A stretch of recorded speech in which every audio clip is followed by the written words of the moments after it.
It's a long break for 7 years. I think my last trip here was year 2008. But I was coming for year 2001 for the Young Global Leader for Tomorrow. And remember, I never heard about the Davos when I came. But when I came, in the Switzerland, so many young people demonstrate. It was such a horrible scene that I asked them, why did they do it? They say, anti-globalization. And I say, why? Globalization is a great thing. Why people don't like it? And then we come all the way for 2 hours here. There's a machine gun. There's people checking. I say, oh God, is that a fallen or is that prison we're gonna go? Is that? But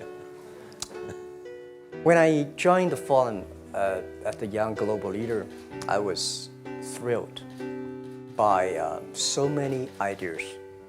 For the first 3-4 years, I learned what does the globalization mean? What does the corporate citizenship mean? What about social responsibility mean? And all these new ideas, and I see so many great leaders talking about leadership, and I benefit a lot. And the year 2008 and 2009, when the financial crisis came, I think it's better go back to work, because we can never win the world by talking. So we go back, spend 7 years. Now I come back, I think it's time to do something return. So I learned so much. Let's talk 12 years ago. So why I should not talking to the young global leader of today, sharing with them how we gone through. Okay. So that was the thing.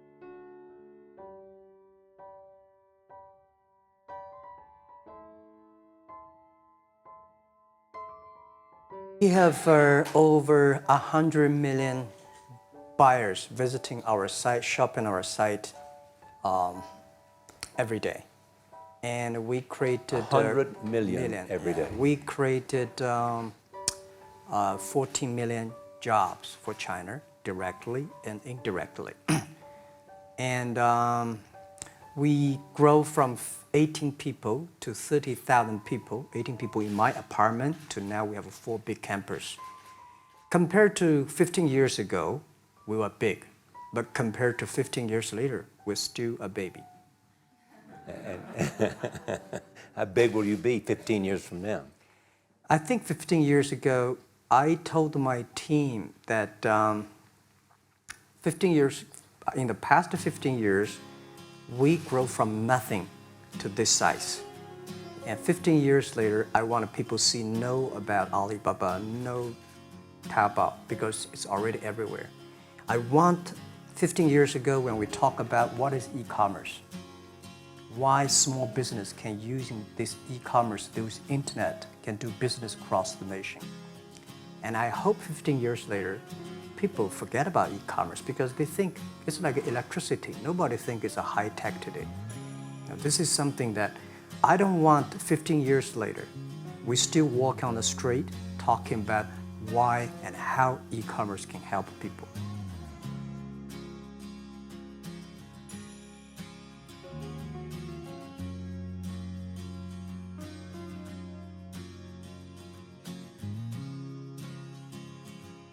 Well, it's a pretty small IPO, 250. Yes. Yeah. The largest IPO in the history of Wall Street. We raised. And number 2 was a Chinese bank. Thank you. I remember year 2001. We went to raise some 5 million, 3 million venture capitalist dollars in the USA, and got rejected. And I say we come back raising a little bit more. But I think what we think more about is for $25 billion, how we can spend the money efficiently, because this is not the money, this is the trust from the world, the trust from those people. They want to do better jobs to help more people. They want to have a good return. So I think gives me more pressure, because when our market cap is bigger than IBM, or a certain day we're bigger than Walmart. We're one of the top 10, 15 largest market cap company in the world. I told my team and myself, is that true? We're not that good.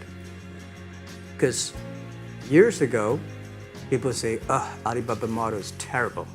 Does not make money, have this and that, all the big bad things because Amazon is better, eBay is better, Google is better, and there's no such model like Alibaba in the USA. So I told myself and people, we were better than people thought. But today, when we are that big size, I said, no, we are not that good as people thought. We're just a company 15 years old. Average age is 27, 28 years old, young people.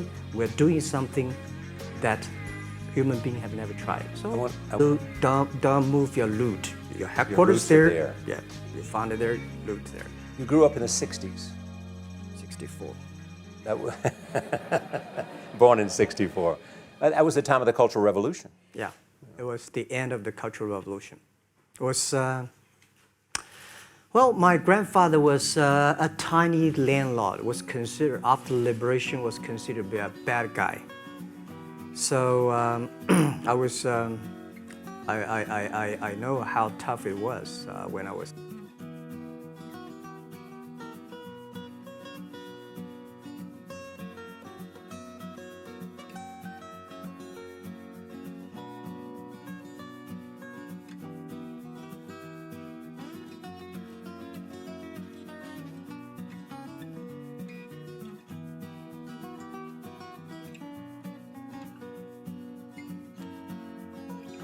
I tried, there's an examination that young people, if you want to go university, you have to take the examinations. So I failed 3 times. Right. But a lot of fail. I failed for funny things that I failed a key primary school test for 2 times.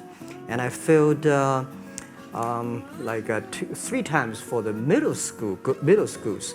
And you will never believe in Hangzhou, my city, there's only 1 middle school that lasts only 1 year. It was changed from primary school to middle school because our graduates of our school, no middle school accept us because we were too bad. They would become a middle school.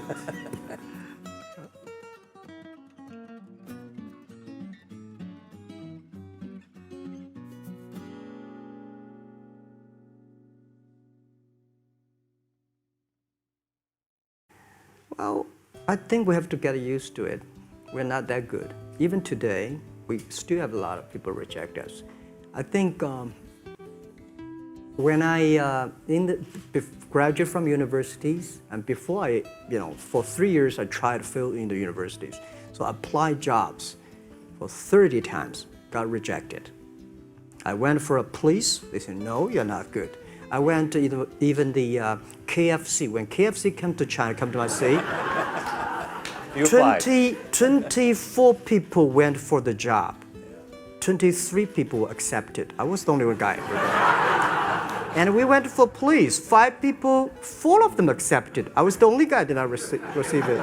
So to me, being turned down, rejected. Oh, by the way, I told you that I applied for Harvard for 10 times, rejected. I know I'll be rejected. I just don't want to say that. Yeah, sorry now.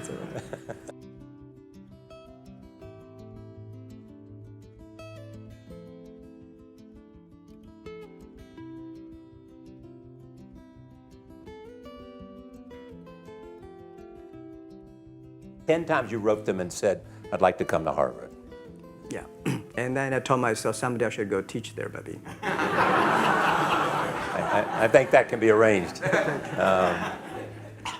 Richard Nixon came to Hangzhou. Yeah. And after that, tourists flooded the place. Yeah. And that's how you learned English. Yeah. I really like I don't know why, at 12, 13 years old, that time I suddenly fell in love into the language, the English.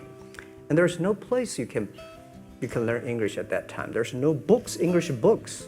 So I went to the Hangzhou Hotel, now called Hangzhou Shangri-La Hotel, because that was the hotel can receive the foreign visitors. So every morning for 9 years, I showed them around as a free guide, and they taught me English. And I think that changed me Today, I'm a 100% made in China. I've never got a one-day train outside China. Yeah. And when people talk to me, say, Jack, how can you speak English like that? Why sometimes you talk like an Western guys? I think that was the 9 years.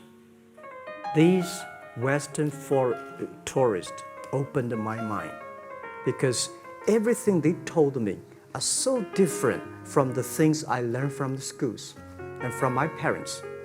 So now I have a habit. Whatever I see, whatever I read, I use my mind. Think about for 2 minutes. Is that how Ma Jun became Jack Ma? Actually, Jack, the name was given by a lady in tennis. She's a tourist. She came here and she said, came to Hangzhou. We become a pen friends. Ma Ring is so difficult to pronounce. So she said, do you have an English name? I said, don't. So can you give me an English name? She said, okay. She said, my father called it Jack. My husband called Jack. What do you think about Jack? I said, good.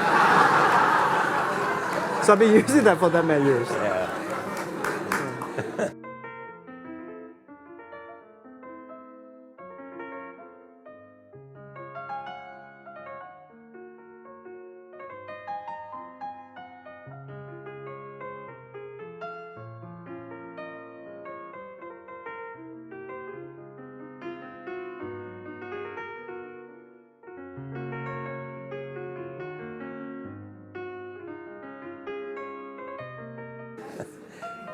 First visit to America, 1995?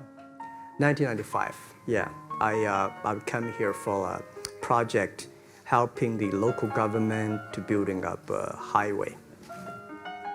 And you tried the internet. I tried the internet in Seattle and in a building called the USA Bank. I don't know whether the USA Bank is still there or not, but it's a building. And my friend opened a small office, which is like only 10% bigger than this room, and there are a lot of computers in there. And he said, Jack, this is internet. I asked, what is internet? He said, search whatever you want. At that time, they used Mosaic, very slow. Right? And I said, I don't use it. I don't want to type because computer is so expensive in China. If I destroy it, I cannot pay. He said, just to search it. So I searched the first word, beer. I don't know why, because it's easy to spell, baby.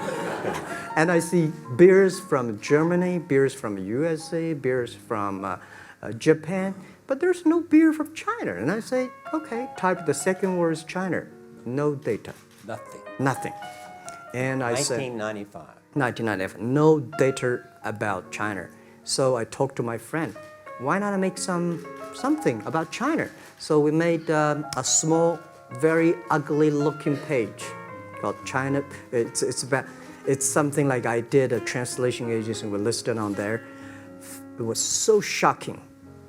We launched at 9:40 in the morning. 12:30, I got a phone call from my friend. He said, Jack, you got 5 emails. I said, what is email? And they say, these are the things. So people so excited. Where are you? This is the first time I see a Chinese website on that. How can we can we do something together? So I think this is something interesting. So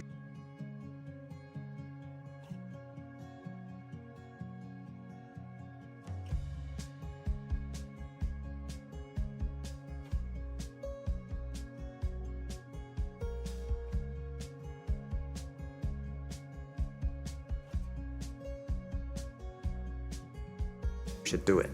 Why did you call it Alibaba? Alibaba? Well, when I started, I think internet is global. We should have a global name. And a name that, interesting, like at that time, the best name is Yahoo, right? So I've been thinking for many days, suddenly think Alibaba is a good name. So I happened to be in San Francisco that day. I did have a lunch and the waitress came. I asked her, do you know about Alibaba? She said, yes. I said, what is Alibaba? She said, Open Sesame. Good. So I went on the street, asked about 10, 20 people. They all know about Alibaba, 40 Thieves, and Open Sesame. And I think this is a good name. And start with A. Whatever you talk about, Alibaba is always top.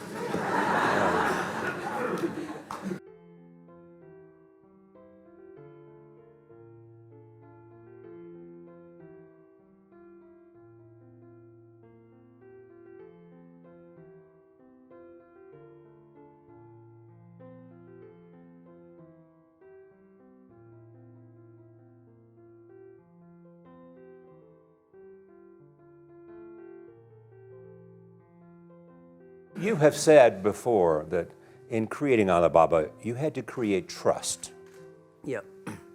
because people in China were used to face-to-face. Yeah. How did you create trust? I think because we started out doing business on internet, I don't know you, you don't know me. So how can you do things online unless you have trust? So for e-commerce, the most important thing was trust. I think when I first went to USA for raising money, talk to the venture capitalists, a lot of people say, oh, Jack, no.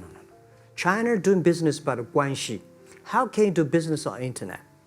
And I know that without the trust system, the credit system, it's impossible to do business. So in the past 14 years, everything we do is trying to build up the trust system, the record system. Well, Charlie, you know, I'm so proud today when I talk to the young. Today in China and in the world, people don't trust each other. The government and people and media and everybody think, this guy's cheating. But because of e-commerce, we finish 60 million transactions every day. People don't know each other. I don't know you, I send products to you. You don't know me, you wire the money to me. And I don't know you, I give a person a package, I don't know him. He took something to cross the ocean, cross the river, and send. This is the trust. We have at least 60 million trust happening every day. But you